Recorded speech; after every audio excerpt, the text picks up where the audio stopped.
हे बी टीम वाले लय लोक येतात. हे बी टीम म्हणणारी लोक त्यांच्या मालकांकडनं पाकिट घेऊन आपल्याकडे अपप्रचार करायला येतात.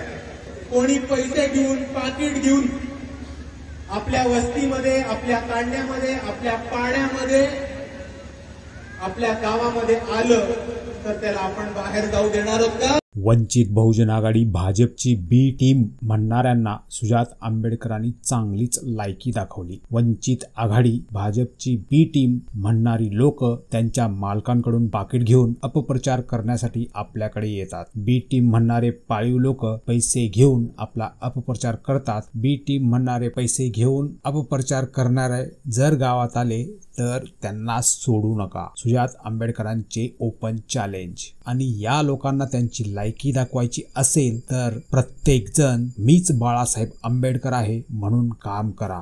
हे बी टीम वाले लय लोक येतात. हे बी टीम म्हणणारी लोक त्यांच्या मालकांकडनं पाकिट घेऊन आपल्याकडे अपप्रचार करायला येतात. मला यांच्या मालकांशी काहीच प्रॉब्लेम नाही. यांचे मालक राजकारण करतात. त्यांना जर 5 लोक पाळीव मिळणार असतील तर ते पाळणार आहेत. पण माझा प्रॉब्लेम या लोकांची आहे जे 5 लोक पाळीव बनतात आणि पैसे घेऊन आपल्या वस्तीमध्ये येऊन अपप्रचार करतात.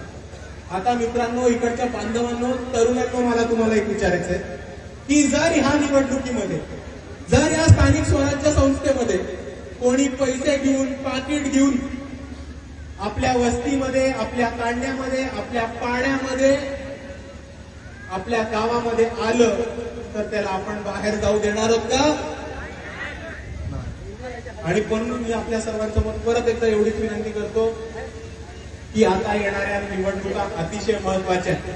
अपप्रचार होणार आहेत, पैशाचा खेळ होणार आहे, पण तुम्ही कशालाही पडू नका. तुम्ही कशालाही पडू नका. तुम्ही कशालाही बळी पडू नका. आपल्याला आपला नेता माहितीये, आपल्याला आपला पक्ष माहितीये आणि आपल्याला आपल्या सर्वांसाठी धावून येणारी लोक माहितीये. आणि ह्या निवडणुकीमध्ये आपला वॉर्ड, आपलं गाव, आपलं झेडपी सर्कल, आपलं गण, आपला गट मीच बाळासाहेब आंबेडकर आहे या भूमिकेतून सांभाळा आणि आपण झेडपीची आणि येणारी प्रत्येक स्थानिक स्वराज्य संस्थेमध्ये सत्ता काबीज करू.